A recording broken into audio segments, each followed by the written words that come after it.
Sorry. আমরা চলে আসি। আমরা পারমাণবিক ভর সংখ্যা নির্ণয় করব। আমরা পারমাণবিক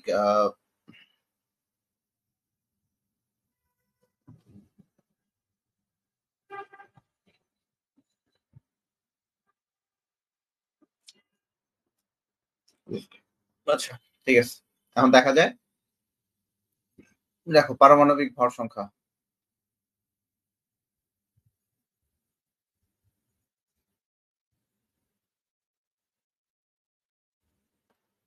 এই পারমাণবিক ভর সংখ্যা যেটা ভালো করে বুঝবা। এই পারমাণবিক ভর সংখ্যা আমরা ২ ভাবে করতে পারি। এই পারমাণবিক ভর সংখ্যার ইংলিশ নাম হচ্ছে atomic mass number. Atomic mass number. আমরা কয়েকটা জিনিস দেখছি। এর আগে আমরা পারমাণবিক সংখ্যাও দেখছিলাম। পারমাণবিক সংখ্যা যদি আমরা একটু আসি।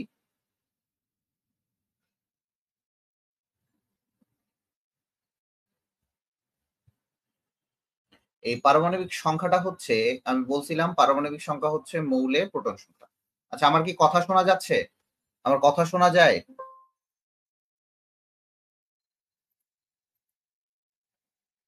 আমার কথা শোনা যায়? আমার কথা শোনা মনে হয় যাচ্ছে না? মানে হ্যাং করছিল তো?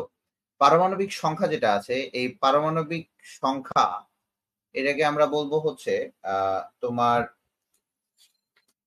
Atomic number. ইংলিশে বলবো হচ্ছে অ্যাটমিক নাম্বার। ইংলিশ গুলোও শিখতে হবে। তো এই পারমাণবিক সংখ্যাটা ফার্স্টে শেখা উচিত। পারমাণবিক সংখ্যা হচ্ছে মৌলের মোট প্রোটন সংখ্যাগুলা। মোট প্রোটন সংখ্যা।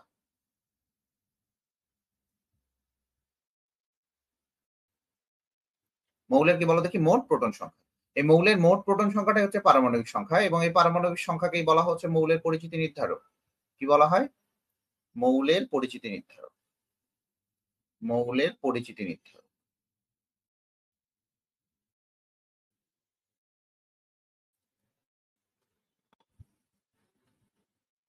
আজকে যে ফার্স্ট নোট শেয়ার করবে, এর আগের দিন নোট শেয়ার কে করছিল জানো? ফারজানা আহমেদ না কে যেন নোট শেয়ার করছিল। ওর নামটা আমার লিখা আছে। ওই একমাত্র নোট শেয়ার করছে। তাও আবার অল্প নোট শেয়ার করছে, বাট করছে। ওই নোট শেয়ারটা আমি লিখে রাখছি। ঠিক আছে? আমার কাছে এটার ইয়ে থাকবে। ঠিক আছে? তো এই পারমাণবিক সংখ্যাটা সর্বপ্রথম যে আবিষ্কার করছিল ১৯১৩ সালে। ১৯১৩ সালে মোসলে কর্তৃক আবিষ্কার হইছে। মোসলে এই পারমাণবিক সংখ্যাটা আবিষ্কার করছিল এবং একে প্রকাশ করা হয় হচ্ছে জেড দ্বারা। প্রকাশ করা হয় হচ্ছে জেড দ্বারা।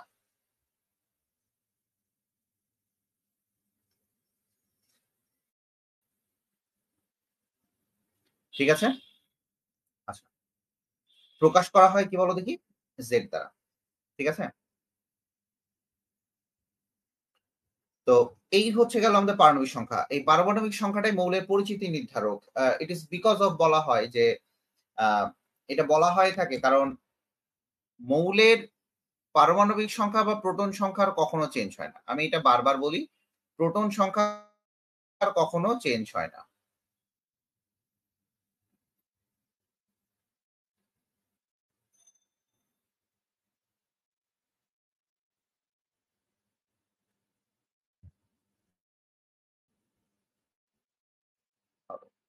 প্রোটন সংখ্যা কেন চেঞ্জ হয় না বা কিভাবে চেঞ্জ হয় না? যদি আমরা এইটাতে আসি যে আমি যেমন মনে করো যে অক্সিজেন এবং আমি আরেকটা নিলাম, ২ টা নিলাম। একটা হচ্ছে অক্সিজেন আর O2 2 মাইনাস। দেখা যায় এই অক্সিজেনের প্রোটন সংখ্যা হচ্ছে ৮, এরও প্রোটন সংখ্যা হচ্ছে ৮। এটা হচ্ছে প্রোটন সংখ্যা।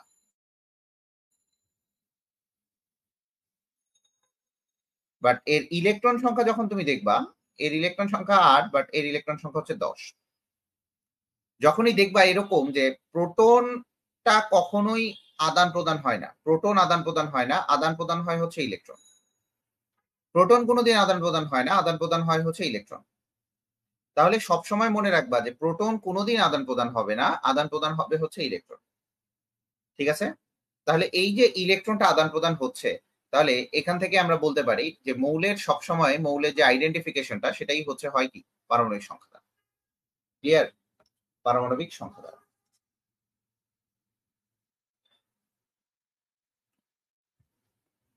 এরপরে চলে আসি পারমাণবিক ভর সংখ্যা, যেটা আমি এর আগেও লিখছিলাম। পারমাণবিক ভর সংখ্যা,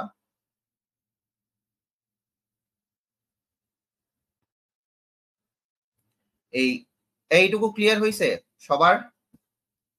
বাচ্চারা ক্লিয়ার হয়েছে?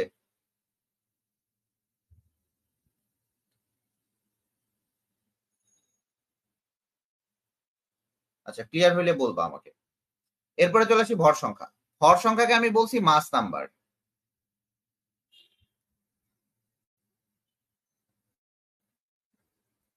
ভর সংখ্যাকে আমি কি বলছি? মাস নাম্বার। ঠিক আছে, এই ভরটা পুরাটাই কেন্দ্রীভূত থাকে হচ্ছে নিউক্লিয়াসে। এটা কেন্দ্রীভূত থাকে কোথায়? নিউক্লিয়াসে।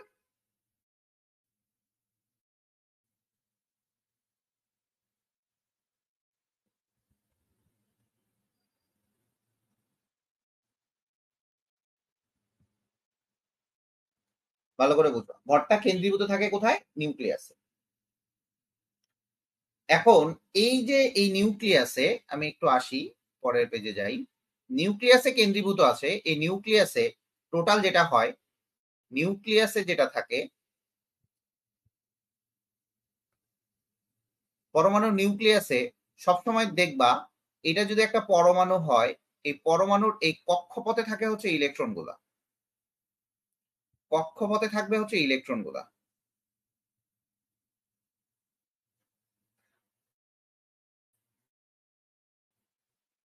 এবং এই ইলেকট্রন গুলা স্পর্শক বরাবর চলাচল করে। স্পর্শক বরাবর চলাচল করবে। এই ইলেকট্রন গুলা চলাচল করবে স্পর্শক বরাবর। এই যে স্পর্শক বরাবর চলাচল করে। তো ইলেকট্রন গুলা ঘুরতেছে এবং এইটার যে মধ্যবর্তী কেন্দ্রবিন্দু, এই জায়গায় থাকবে প্রোটন প্লাস নিউট্রন। এটাই হচ্ছে তোমার নিউক্লিয়াস। এটাই কি নিউক্লিয়াস।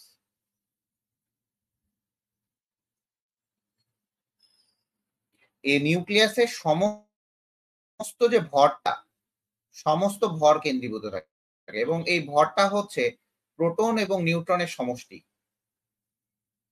প্রোটন প্লাস নিউট্রনের সমষ্টি।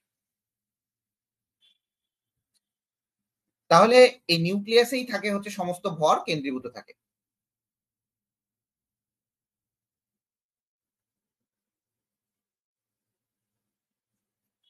ক্লিয়ার? নিউক্লিয়াসেই সমস্ত ভরটা কেন্দ্রীভূত থাকতেছে। এই নিউক্লিয়াসে তাহলে ভর সংখ্যা ইকুয়াল টু কি? ভর ইকুয়াল টু হচ্ছে প্রোটন প্লাস নিউট্রন।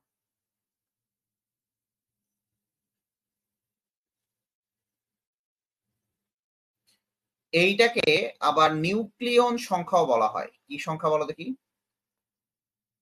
নিউক্লিয়ন সংখ্যা। ভর সংখ্যাকে কি বলা হয়? ভর সংখ্যার অপর নাম কি বলো দেখি? নিউক্লিয়ন সংখ্যা।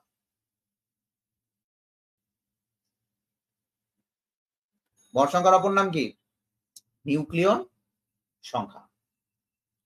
ঠিক আছে, ভর সংখ্যার অপর নাম কি বলো দেখি? নিউক্লিয়ন সংখ্যা।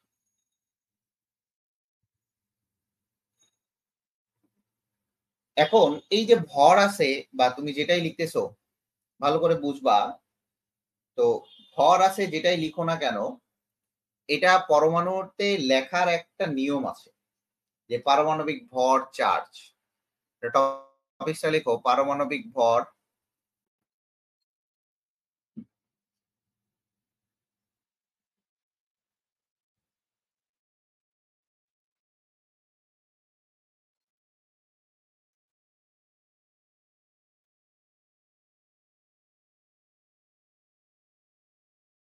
দেখো, আমরা কিন্তু ধীরে ধীরে ডিপের মধ্যে চলে যাব। এখন আমরা ডিপের মধ্যে চলে যাব।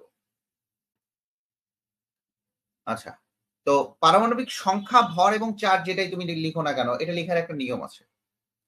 এটা আমি একটু বড় করেই লিখতেছি। মনে করো এটা একটা পরমাণুর প্রতীক। প্রতীকের উপরের দিকে থাকবে হচ্ছে ভর সংখ্যা। এই ভর সংখ্যাকে সবসময় এ দ্বারা প্রকাশ করা হয়। ভর সংখ্যাকে এ দ্বারা প্রকাশ করা হয়। এ দ্বারা প্রকাশ করা হয়।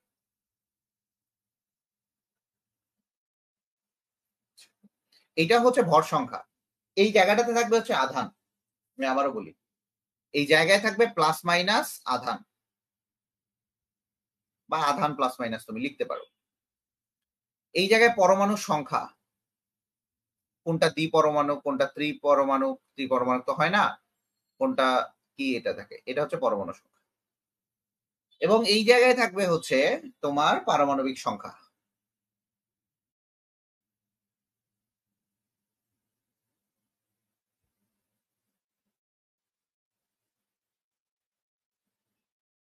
তাহলে যদি আমি এই জিনিসটা এইভাবে ডিনোট করি,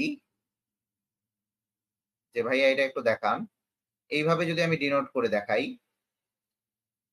তাহলে যদি আমি এটাকে এমটাকে আধান ধরি, প্লাস মাইনাস আধান, এটাকে যদি আমি এন ধরি পরমাণুর সংখ্যা, এটাকে যদি আমি এ ধরি, এটাকে আমি জেড লিখতে পারবো।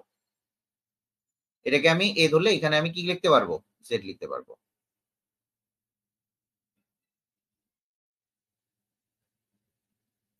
ক্লিয়ার হয়েছে ব্যাপারটা? ঠান্ডা মাথায় মনোযোগ দিয়ে দেখো। যার মনোযোগ থাকবে না, এখান থেকে এমসিকিউ বারবার বারবার আসে, আমি আবারও বলছি, এখান থেকে এমসিকিউ বারবার আসবে, প্রচুর আসে এই জায়গায়। ঠিক আছে, আচ্ছা এইটুকু ক্লিয়ার হয়েছে, দেখো এইটুকু ক্লিয়ার হয়েছে কিনা দেখো। ওকে, না তাহলে এখান থেকে আমি যদি একটা এক্সাম্পল দেই, ভাইয়া একটা এক্সাম্পল দেখান। এক্সাম্পলটা এইভাবে যদি দেই, যে যদি মনে করো এখানে সোডিয়াম লেখা আছে, সোডিয়াম লেখা আছে, তো সোডিয়ামের ক্ষেত্রে এখানে দেখা যায় 23 আছে, নিচে 11 আছে, এখানে প্লাস আছে। তাহলে এই জায়গায় যদি বলে তোমাকে এইটার প্রোটন সংখ্যা, ইলেকট্রন সংখ্যা, তারপরে পারমাণবিক সংখ্যা, পারমাণবিক ভর সংখ্যা বের করো, বের করো। আচ্ছা যদি এখানে নিউট্রনও বলে, পারমাণবিক ভর এবং নিউট্রন বের করো, নিউট্রন বের করো।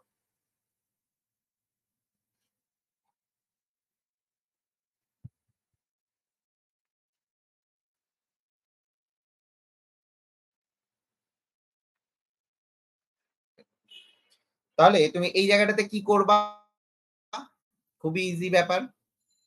দেখো আমি উপরে এর আগেই বলছিলাম যে এই জায়গাটাতে, আমি এর আগেই বলছিলাম এই জায়গাটাতে দেখো, উপরের এই জায়গায় থাকবে ভর, এই জায়গায় থাকবে পারমাণবিক সংখ্যা, এই জায়গায় আধান থাকবে, এই জায়গায় পরমাণু সংখ্যা। তাহলে আমরা এইটুকু জানি যে ভর সংখ্যা ইকুয়াল টু, ভর ইকুয়াল টু হচ্ছে প্রোটন প্লাস নিউট্রন।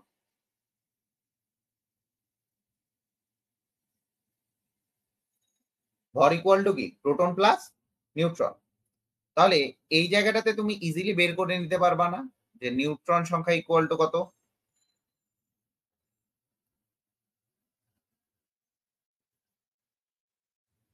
পারবা কিনা?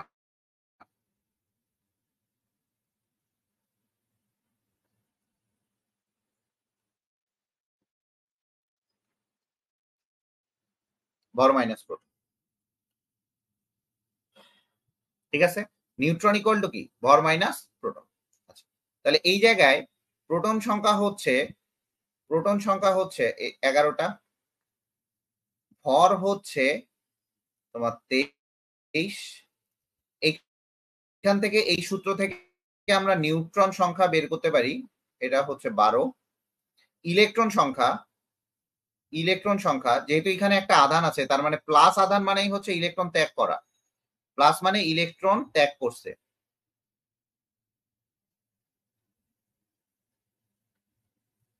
আর মাইনাস মানে হচ্ছে ইলেকট্রন গ্রহণ।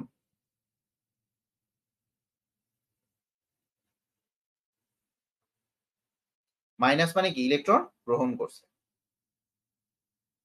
তার মানে এই জায়গাটাতে যে ইলেকট্রন আছে, আহা,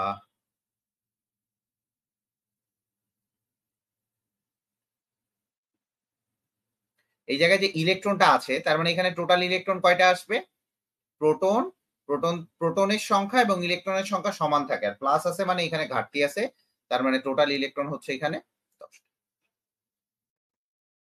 টোটাল ইলেকট্রন 10টা।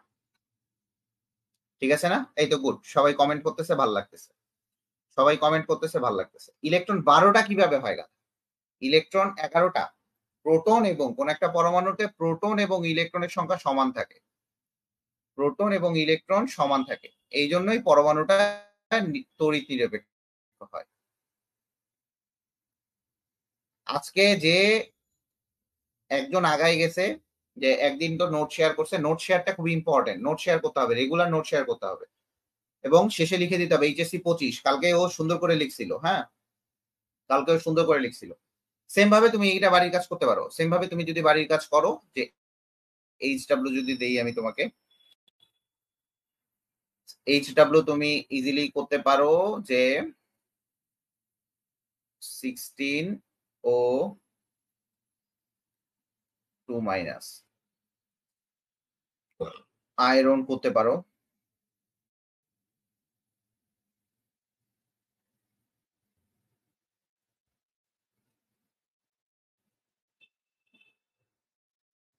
এটা করতে পারো, ঠিক আছে, আয়রন করতে পারো, ম্যাগনেসিয়াম করতে পারো।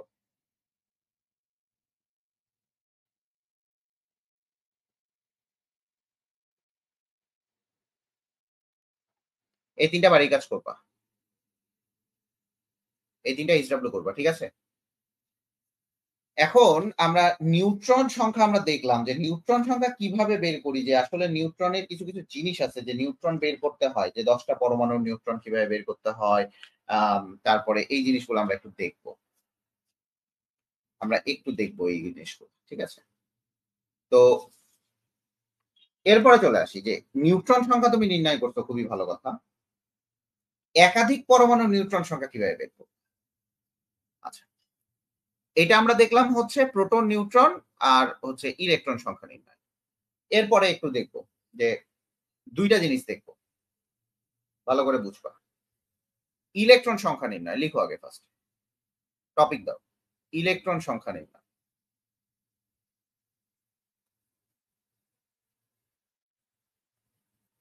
এই ইলেকট্রন সংখ্যা নির্ণয় যখন করবা তখন ২ টাইপের ইলেকট্রন সংখ্যা নির্ণয় পাওয়া যায়।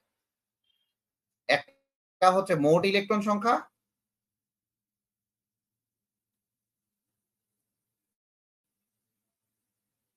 আরেকটা হচ্ছে যোজন ইলেকট্রন সংখ্যা।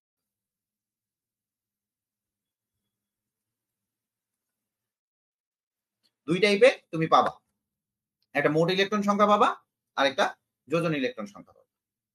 আচ্ছা, যদি আমি এই জায়গাটাতে দেখি, যেহেতু তোমরা এইটুকু শিখে গেছো, যে একটা কোশ্চেন দেই, SO4 2 মাইনাস এর মোট ইলেকট্রন এবং যোজন ইলেকট্রন বের করো।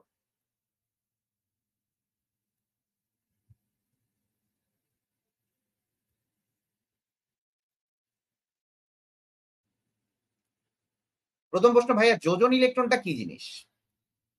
যোজন ইলেকট্রনটা কি জিনিস? এটা হচ্ছে পরমাণুর সর্বশেষ কক্ষপথের ইলেকট্রন।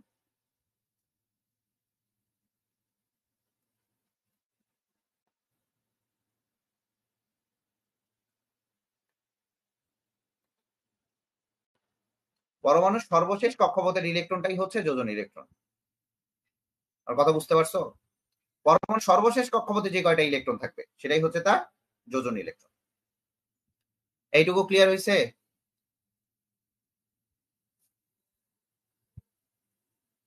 এইটুকু ক্লিয়ার হয়েছে? যোজন ইলেকট্রন ক্লিয়ার হয়েছে?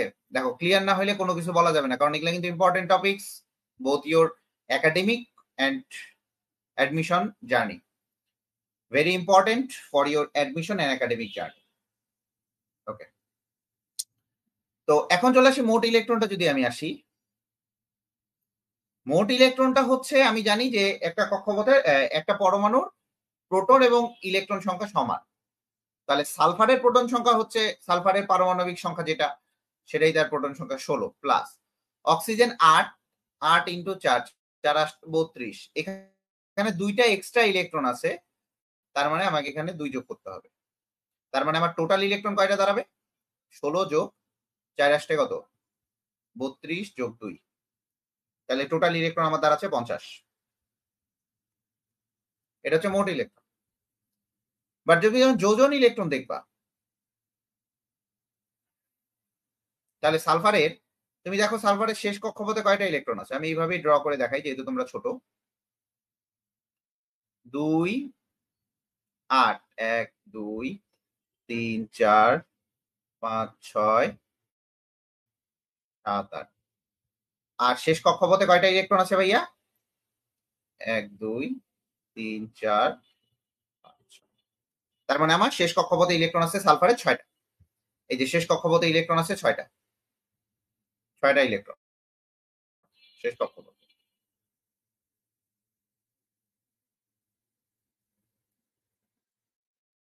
তাহলে এই শেষ কক্ষপথে 6টা ইলেকট্রন, তার মানে আমার শেষ কক্ষপথের ইলেকট্রনটাই হচ্ছে আমার যোজন ইলেকট্রন। তাহলে যোজন ইলেকট্রন কয়টা দাঁড়াচ্ছে? 6টা। যোজন ইলেকট্রন কয়টা দাঁড়াচ্ছে? 6টা।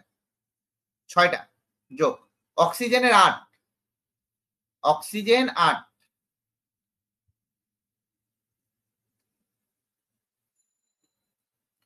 অক্সিজেনের প্রথমে 2টা, তারপরে 6টা। তাহলে অক্সিজেনেরও শেষ কক্ষপথে কয়টা ইলেকট্রন? 6টা ইলেকট্রন। 6টা ইলেকট্রন 6 ইন্টু 4 প্লাস। এইখানে কিন্তু যোজন আর মোট ইলেকট্রনের কোনো পার্থক্য নাই। এখানে যোজন এবং মোট ইলেকট্রনের কোনো পার্থক্য নাই, এখানে দুইটাই যোগ হবে। তাহলে কত আসে? 6 যোগ 4 6 24 যোগ 2। তাহলে টোটাল ইলেকট্রন কয়টা আসতেছে এখানে আমার? 6 আর 2 এ 30 32। যোজন ইলেকট্রন এবং মোট ইলেকট্রন বুঝতে পারছো? যোজন ইলেকট্রন এবং মোট ইলেকট্রন বুঝতে পারছো? দেখো, যোজন ইলেকট্রন এবং মোট ইলেকট্রন কি বোঝা গেছে? যোজন ইলেকট্রন এবং মোট ইলেকট্রন বোঝা গেছে কিনা? প্লাস 2টা বুঝো নাই? এখানে +2 মানে কি? এখানে কয়টা ইলেকট্রন আছে? একটু আগে শিখাইলাম। একটু আগে কি দেখাইছি? মাইনাস মানে ইলেকট্রন গ্রহণ করছে, মানে এক্সট্রা ইলেকট্রন আছে, এক্সট্রা ইলেকট্রন আছে, এক্সট্রা ইলেকট্রন। ফারজানা আহমেদ, তাহলে এই জায়গায় কত আছে? 2 মাইনাস, তার মানে এখানে এক্সট্রা ইলেকট্রন যুক্ত হয়েছে কয়টা? 2টা, ওই জন্য এক্সট্রা ইলেকট্রন যুক্ত হয়েছে 2টা। যদি 2 মাইনাস না থাকে 2 প্লাস থাকতো, তাহলে এক্সট্রা ইলেকট্রন আমি বাদ দিতাম। এখানে যদি সাপোজ এরকম থাকতো SO4 2 প্লাস, তাহলে এখান থেকে মোট ইলেকট্রন থেকে 2টা ইলেকট্রন বাদ দিতাম। এই দুই প্লাস মানে হচ্ছে ঘাটতি, মানে 2টা ইলেকট্রনের ঘাটতি, আর মাইনাস মানে বাড়তি, 2টা ইলেকট্রনের বাড়তি। ফারজানা আহমেদ, বোঝা গেছে? ফারজানা আহমেদ, বুঝতে পারছো কিনা বলো?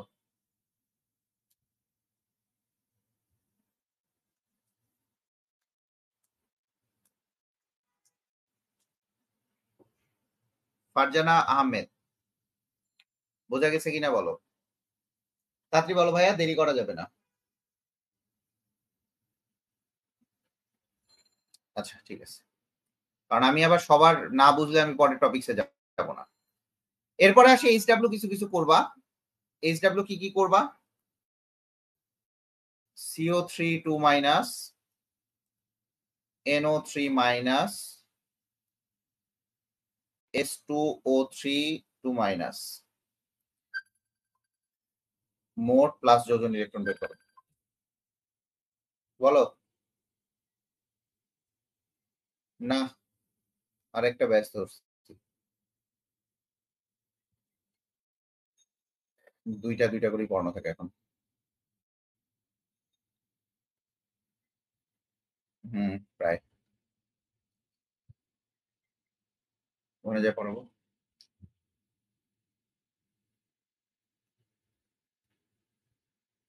না, ঠিক আছে, রাখো, পরে কথা বলবো। আচ্ছা দেখো, এখানে মোট প্লাস যোজন ইলেকট্রনটা বের করতে হবে, হ্যাঁ? তো মোট প্লাস যোজন ইলেকট্রন যদি তুমি বের করতে চাও, তাহলে তুমি ইজিলি ওই আগের টপিকসে চলে যাইতে পারো, আগের টপিকসটা দেখে নিবা, হয়ে যাবে। মোট ইলেকট্রনটা যখন বের করবা, তার প্রোটনের সংখ্যাটা দিয়েই বের করলেই হয়ে যাবে। প্রোটন সংখ্যাটাই তো ইলেকট্রন সংখ্যার সমান। মোট ইলেকট্রন সংখ্যাটা যখন করবা, তার টোটাল প্রোটন সংখ্যাটা দিয়ে করলেই হচ্ছে। ঠিক আছে, তার টোটাল প্রোটন সংখ্যাটা দিয়ে করলেই হয়ে যাবে। মোট ইলেকট্রনটা আবারও বলি, মোট ইলেকট্রন যখন বের করবা, তার টোটাল প্রোটন সংখ্যা দিয়ে বের করলেই হবে, মোট প্রোটন সংখ্যার যোগফল।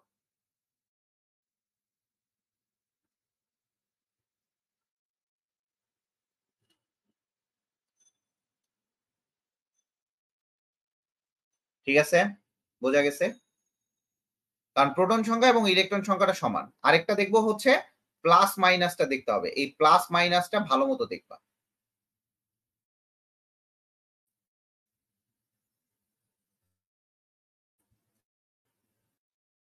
প্লাস মাইনাসটা ভালো মতো দেখবা, প্লাস থাকলে ঘাটতি আর মাইনাস থাকলে বাড়তি। এরপরে চলে আসি নতুন টপিকসে, নিউট্রন সংখ্যা নির্ণয়।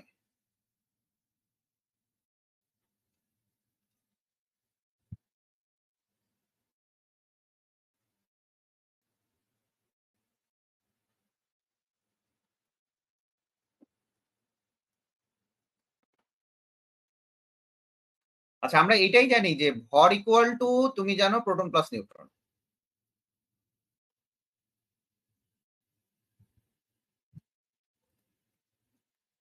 তাহলে এই জায়গাটাতে তুমি যখন নিউট্রন সংখ্যা নির্ণয় করবা তখন তোমার কি হবে, নিউট্রন ইকুয়াল টু ভর মাইনাস,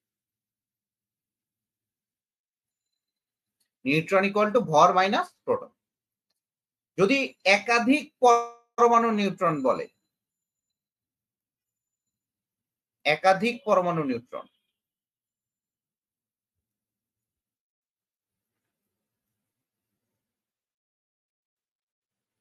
তখন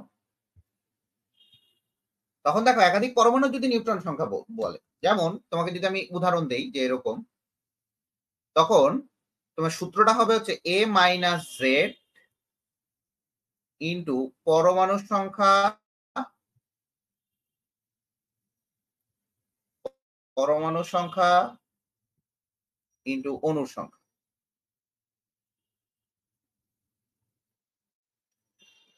পরমাণু সংখ্যা ইন্টু কি, অণুর সংখ্যা। উদাহরণ দেন ভাইয়া, দেখেন। এই আজকে কে নোট শেয়ার করবে ফার্স্ট? তোমরা কিন্তু ক্যাশব্যাক পাবা বা একটা বই পাবা ভালো।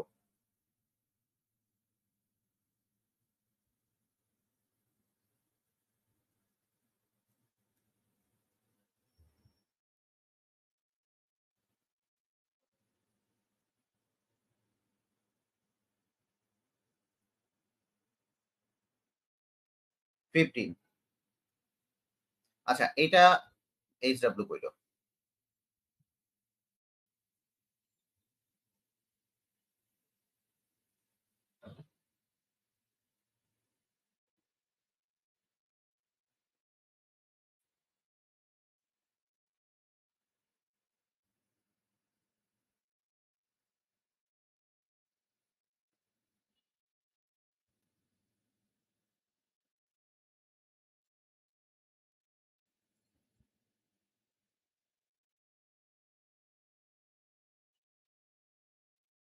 যদি এটা বলে যে নাইট্রোজেনের 20টি অণুতে পরমাণু সংখ্যা, এই আজকে নোট কে শেয়ার করবে? আজকে যে নোট শেয়ার করবে তাকে তো আরো চকলেট খাওয়াবো আমি। দেখ কি বলছিলাম, একাধিক পরমাণু যদি নিউট্রন সংখ্যা নির্ণয় করতে বলে তাহলে এ মাইনাস জেড, তাহলে ভর মাইনাস প্রোটন, ভর মাইনাস প্রোটন, তাহলে কত, 14 মাইনাস অফ 7। এখানে আমার নিউট্রন সংখ্যা বেড়ে যাবে। পরমাণু কয়টা আছে, মানে পরমাণু আছে 2টা, তাহলে এখানে 2টা পরমাণু আছে। আর কি চাইছে, 20টি অণুতে নিউট্রন সংখ্যা বের করতে বলছে, 20টি অণুতে ইন্টু অণুর সংখ্যা কত, 20। তাহলে টোটাল অ্যান্সার আসবে হচ্ছে 280। তাহলে নিউট্রনটা বুঝছো, নিউট্রন সংখ্যা কিভাবে বের করতে হয়। মনে রাখবা যে নিষ্ক্রিয় গ্যাস গুলা ব্যতীত, নিষ্ক্রিয় গ্যাস ব্যতীত সকল যে গ্যাসিয়াস যে অ্যাটম গুলো আছে সেগুলো দ্বিপরমাণু।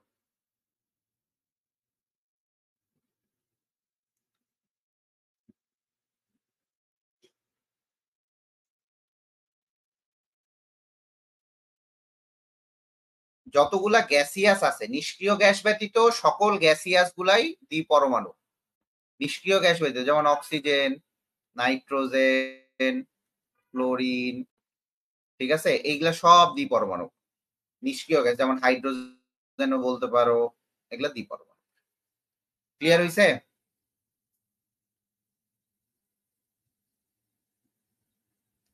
ক্লিয়ার হইছে ব্যাপারটা?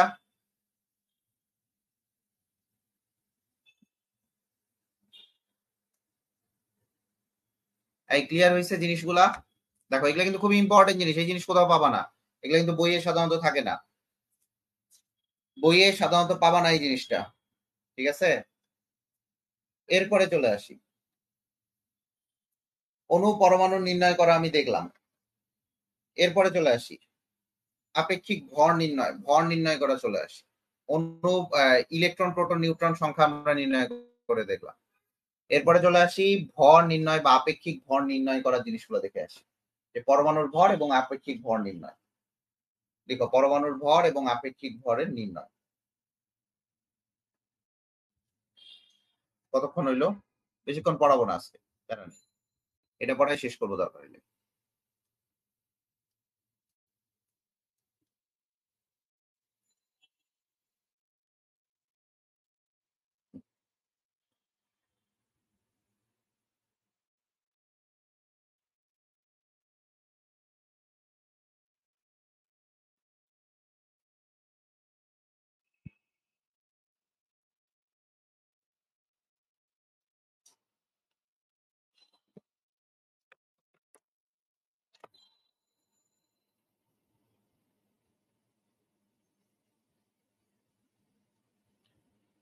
আচ্ছা, আ এই আপেক্ষিক ভর বা যেটা পরমাণুর ভর নির্ণয় করা বলে বা পরমাণুর ভর তুমি নির্ণয় করতে পারবা যেটা। এটা হচ্ছে দেখা যায় যে ১৯৬১ সালে তোমার IUPAC আ তোমা থেকে বিজ্ঞানীরা সর্বসম্মতিক্রমে কিছু স্কেল ব্যবহার করে সেই স্কেল অনুপাতে এটা তুমি ব্যবহার করতে পারবা। তো এই পরমাণু ভর বা আপেক্ষিক ভর নির্ণয় করা যায় ৩ টা স্কেলের মাধ্যমে। একটা হচ্ছে কার্বন স্কেল,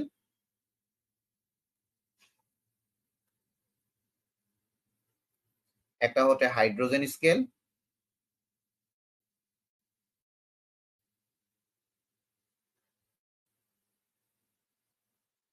আরেকটা হচ্ছে অক্সিজেন স্কেল।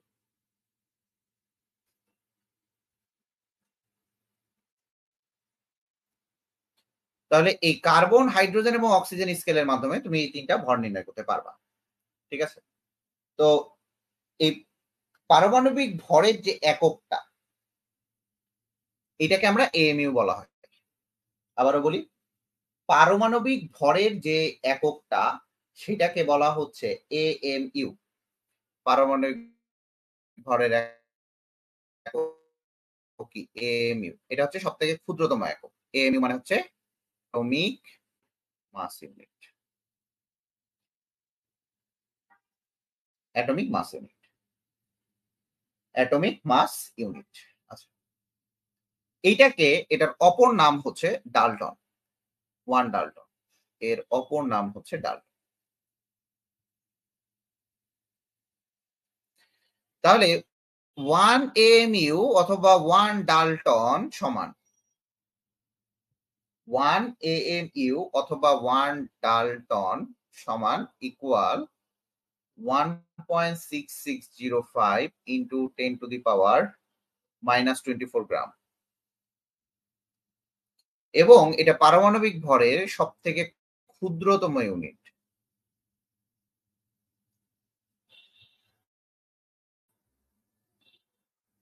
পারমাণবিক ভরের সবথেকে ক্ষুদ্রতম একক। ঠিক আছে? তাই আবারও বলি, এখানে তুমি যে কোনটাই নাও, এখানে তুমি টোটাল পাচ্ছ ৩ টা স্কেল, ৩ টা স্কেলের মাধ্যমে তুমি এটা করতে পারো। এখন চলে আসি যে সংজ্ঞাটা কি বলছিল যে এইটার সর্বসম্মতিক্রমে IUPAC করে কি international union of pure and applied chemistry, IUPAC এর পূর্ণ অর্থ, হ্যাঁ? IUPAC করলো ১৯৬১ সালে তোমার সর্বসম্মতিক্রমে কার্বন স্কেলটাকে ব্যবহার করলো।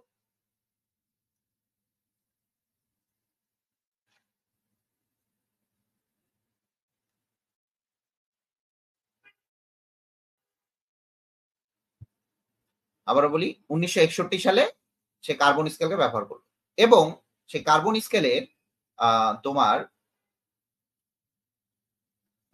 সংজ্ঞাটা এইভাবে দাঁড়ায় যে একটু বোঝার চেষ্টা করবা সংজ্ঞাটা কিভাবে দাঁড়ায়। কার্বন ১২ আইসোটোপের একটি পরমাণুর ভরকে, এটা যেটা দাঁড়াবে সেটা দাঁড়াইলো এরকম যে কার্বন ১২ আইসোটোপের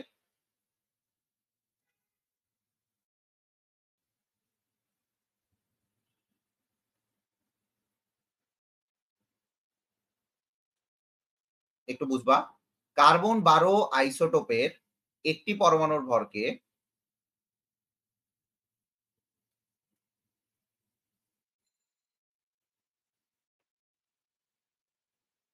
একটি পরমাণুর ভরকে 12 একক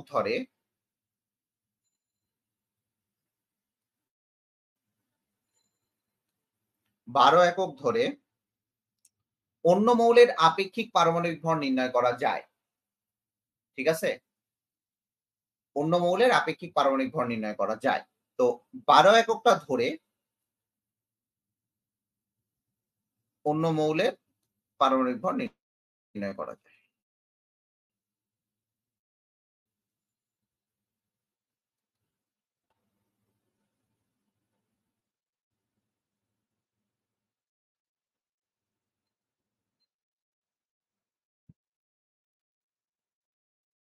তাহলে দেখো কার্বন যদি 12 হয়, যদি আমি এই জায়গায় কার্বনের জায়গায় অক্সিজেন স্কেল নেই তাহলে কি হবে? কার্বনের জায়গায় যদি আমি by any chance oxygen scale নেই, O2 কেন দিছি, সরি, কার্বনের জায়গায় যদি আমি অক্সিজেন স্কেল নেই তাহলে এখানে কত ধরবা? অক্সিজেনের আইসোটোপের 16 ধরতে হবে। ঠিক আছে? অক্সিজেন আইসোটোপের 16 ধরে নিতে হবে। ক্লিয়ার? অক্সিজেনের আইসোটোপের কি ধরতে হবে? 16 ধরে নিতে হবে। ক্লিয়ার এইটুকু? আচ্ছা ঠিক আছে, তাহলে 16 ধরে নিলাম, খুবই ভালো কথা। যদি হাইড্রোজেন ধরো, হাইড্রোজেন স্কেলে ধরতে হবে 1 হাইড্রোজেনের। তাহলে সংজ্ঞাটা কি দাঁড়াচ্ছে শেষ পর্যন্ত? সংজ্ঞাটা এটাই দাঁড়ায় যে কোন মৌলের একটা পরমাণু সংজ্ঞা যদি আসি আমরা, এটা হচ্ছে আধুনিক সংজ্ঞা পারমাণবিক ভরের। সংজ্ঞায় যদি আসি একটু দেখবা, কোন মৌলের একটি পরমাণুর ভর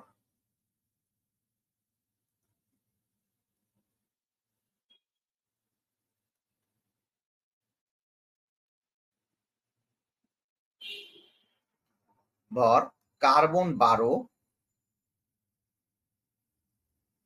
আইসোটোপের ভরের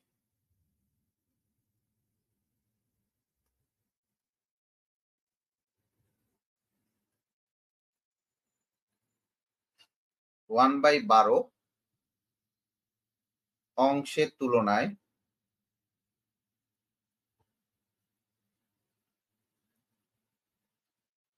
যত গুণ ভারী, ভালো করে বুঝবা, যত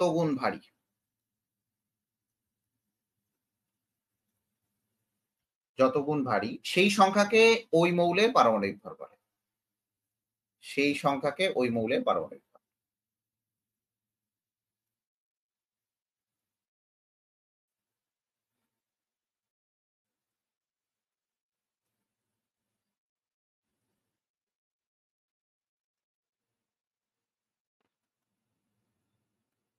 তাহলে পারমাণবিক ভরের একক কি? সবাই বলো, পারমাণবিক ভরের একক হচ্ছে 1 AMU। তাহলে কোন একটা মৌলের পারমাণবিক ভর, অর্থাৎ মৌলের আপেক্ষিক পারমাণবিক ভর ইকুয়াল টু কি হয়? ইকুয়াল টু কি দাঁড়ায়? উপরে হচ্ছে মৌলের একটি পরমাণুর ভর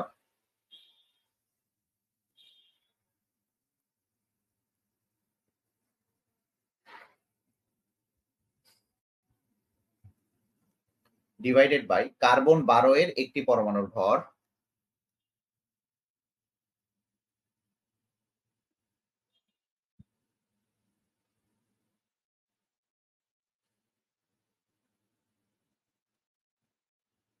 1/12।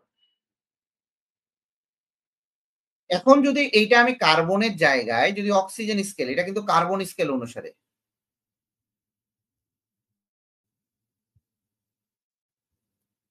এই কার্বন স্কেল অনুসারে যদি তুমি এই জায়গায় অক্সিজেন স্কেল অনুসারে লিখো তাহলে কি হবে? যদি অক্সিজেন স্কেল অনুসারে লিখো, জাস্ট এই জায়গাটাতে হবে অক্সিজেন, এই জায়গাটাতে তুমি লিখবা জাস্ট অক্সিজেন, এই জায়গাটাতে লিখবা অক্সিজেন, অক্সিজেন 16 এর একটি পরমাণুর 1/16 অংশ, অক্সিজেনের 1/16 অংশ। ক্লিয়ার এটা?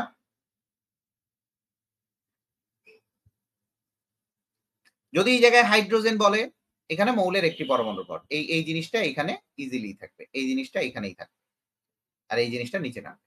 এটা বোঝা গেছে যদি অক্সিজেন স্কেল অনুসারে বলে। অক্সিজেন স্কেল অনুসারে বললে ভরের 1/16। এখানে কার্বন 12 জায়গায় অক্সিজেনের জায়গায় লিখবা হচ্ছে, যদি কার্বন 12 না লিখে তোমাকে যদি বলে অক্সিজেন স্কেল অনুসারে সংখ্যাটা দাও, তাহলে এই জায়গায় কার্বন 12 জায়গায় লিখবা হচ্ছে অক্সিজেন 16।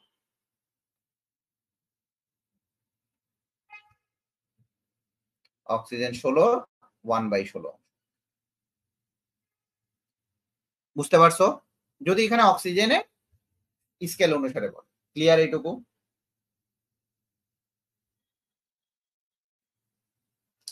তাহলে টোটালি দাঁড়ায়,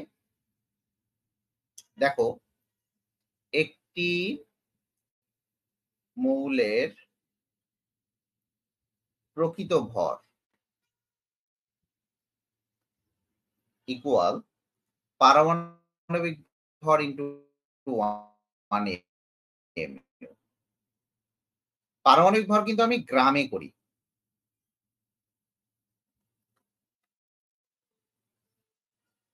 1 এমইউ। ঠিক আছে? যদি কেজিতে আনো কেজিতে, গ্রামে আনলে গ্রামে। ফর এক্সাম্পল যদি এখানে দেখো যে ভাইয়া এখানে দেখান এক্সাম্পল। এক্সাম্পল যদি তুমি এখানে দেখো, তাহলে এই জায়গাটাতে দেখা যায় যে হাইড্রোজেনের একটি পরমাণুর ভর, হাইড্রোজেন এর একটি মৌলের প্রকৃত ভর ইকুয়াল টু কত আসে? হাইড্রোজেনের একটি মৌলের প্রকৃত ভর তোমার এই জায়গাটাতে, সরি, এমইউ তো না, হ্যাঁ 1 এমইউ এর মানটা বসাবা। যদি কেজিতে আনো কেজিতে, যদি তুমি প্রকৃত ভরটা কেজিতে আনতে চাও, যদি প্রকৃত ভর কেজিতে আনতে চাও, কেজিতে আনতে চাও,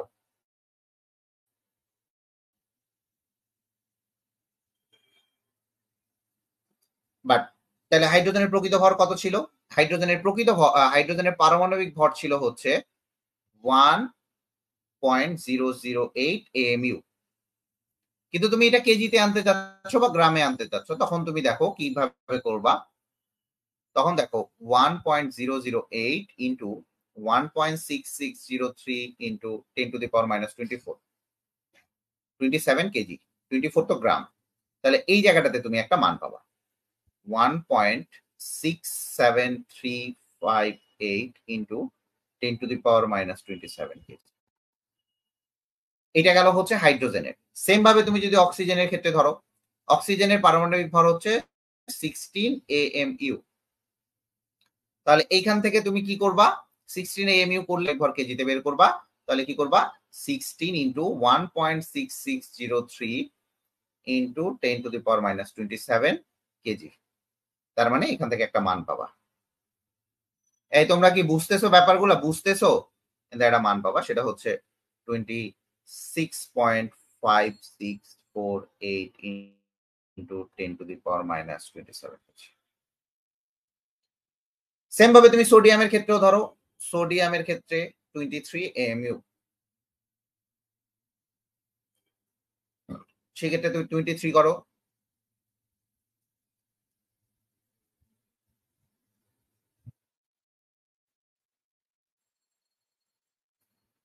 সেম ক্ষেত্রে আসবে হচ্ছে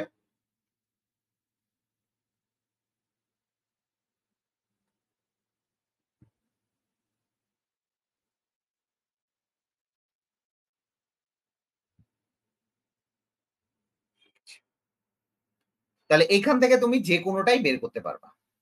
অক্সিজেনের প্রকৃত ভর, তাহলে একটা মৌলের প্রকৃত ভর যখন তুমি নির্ণয় করতে যাবা, অবশ্যই তোমাকে কেজিতে আনতে হবে। পারমাণবিক ভরকে যদি এমইউ দ্বারা গুণ করো, তাহলে প্রকৃত ভর পাওয়া যাবে। আবারও বলি, পারমাণবিক ভরকে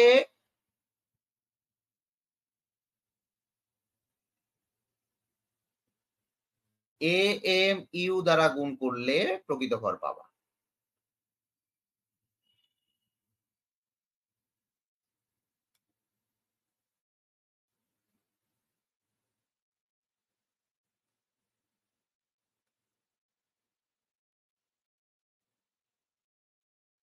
ক্লিয়ার হয়েছে?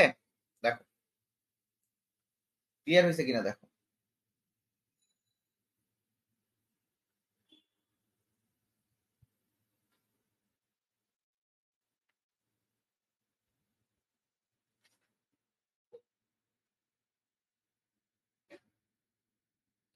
ক্লিয়ার হয়েছে? দেখো তাড়াতাড়ি দেখো। এটা হইলেই শেষ, আর পড়াবো না, বেলা পড়াইছি।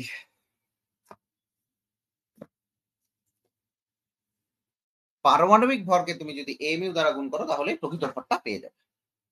ক্লিয়ার হইছে কিনা দেখো, তাড়াতাড়ি দেখো।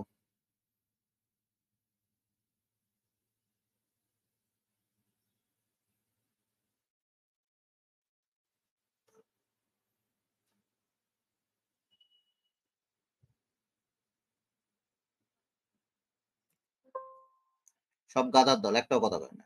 ঘুমায় গেছে সব।